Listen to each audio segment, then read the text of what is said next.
কামড়া করছে কি একবার চিন্তা করে দেখেন। জামায়াত ইসলামের আমিরের ফেসবুকটা টুইটার অ্যাকাউন্টটা হ্যাক করে দিছে। টুইটার অ্যাকাউন্টের মধ্যে কি আছে ওইটা হ্যাক করে আপনারা কি পাইছেন? করছেন একটা ভুয়া পোস্ট, যে পোস্টের মধ্যে নারীদেরকে আঘাত করে কথা বলা হয়েছে, তাদেরকে হেয় করা হয়েছে। এবং যখন জামায়াত ইসলামের আমির জানতে পারে যে আমার টুইটার থেকে এরকম একটা পোস্ট করা হয়েছে, এখন এটা নিয়ে তো পুরো দেশ গরম হয়ে যাচ্ছে। যেই সকল মানুষগুলো জামায়াত ইসলামকে পছন্দ করতো তারা এখন থেকে আর জামায়াত ইসলামকে পছন্দ করবে না।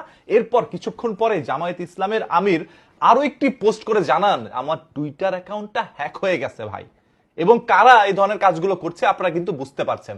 তার বিরোধী দল যত ধরনের চক্রান্ত করুক, জামায়াত ইসলামের আমিরের সম্মান হানি করতে পারবে না, কারণ আল্লাহ তাআলা যার সম্মান ধরে রাখে তার সম্মান কেউ হানি করতে পারে না। এই সকল কথাগুলো জামায়াত ইসলামের আমির তার আরেকটি পোস্টের মাধ্যমে বলেছে, যেটা নিয়ে সামাজিক যোগাযোগ মাধ্যমে একের পর এক নিউজ করে তোলপাড় হয়ে যাচ্ছে ভাই। দেখেন আমি এইভাবে আজকে কথাগুলো কেন বললাম।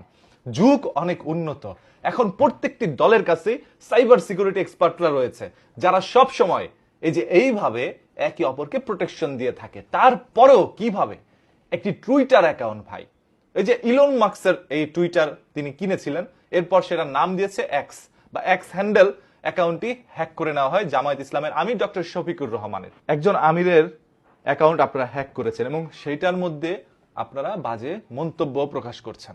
নারীদেরকে হেয় করে যে সকল মন্তব্যগুলো পোস্টের মাধ্যমে শেয়ার করা হয়েছে, জামায়াত ইসলামের আমির দাবি করছেন এটা সম্পূর্ণ আমার বিরুদ্ধে, যে আমার মতের বিরুদ্ধে, আমার মতের সাথে কনফ্লিক্ট হয়ে গেছে।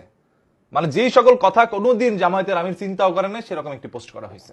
এখন কারা এটা হ্যাক করছে, কারা করছে? যদি বিরোধী দল করে থাকে তাহলে চিন্তা করেন তাদের ইন্টারনেট সম্পর্কে কতটা ধারণা। তারা চাইলে সবকিছু করতে পারে। সো আপনাদের আরো সিকিউরিটি মজবুত করা প্রয়োজন, না হলে যে কোনো সময় আপনাদের অন্য কোনো অ্যাকাউন্ট আপনাদের ধরেন কিছু তথ্য থাকলে সেগুলো শেয়ার হয়ে যেতে পারে। যাই হোক, দেখলাম যে আজ সিলেট 6 আসনের একজন বিএনপির মনোনীত এমপি পদপ্রার্থী ইমরান চৌধুরীর একটি ভিডিও ভাইরাল হয়, যেখানে 3 ইঞ্চির ভিডিওটি নিয়ে সামাজিক যোগাযোগ মাধ্যমে ব্যাপক পরিমাণ আলোচনা সমালোচনা হচ্ছে। অনেকে বলছে 3 ইঞ্চি কেন হবে, ডিবি হারুনেরটা 3 ইঞ্চি ছিল, উনারটা কেন 3 ইঞ্চি হবে?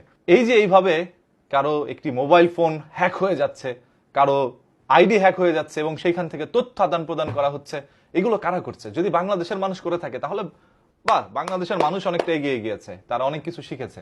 কাজে লাগান, ভালো কাজে, খারাপ কাজে না। যদি আসলেই জামায়াত ইসলামের আমির এই ধরনের পোস্ট করে না থাকে তাহলে বিষয়টি খুবই লজ্জাজনক। কারো ইজ্জত হানি করার জন্য এইভাবে আইডি হ্যাক করে সেখান থেকে ফেক পোস্ট করে কখনোই আপনারা ভালো কিছু করতে পারবেন না, কারণ সত্য একদিন বেরিয়ে আসে। আর যদি এইটা তাদের পক্ষ থেকে পোস্ট করা হয় এবং এখন এসে হাক দিয়ে টাক ঢাকার চেষ্টা করে, তাহলে খুবই দুঃখজনক।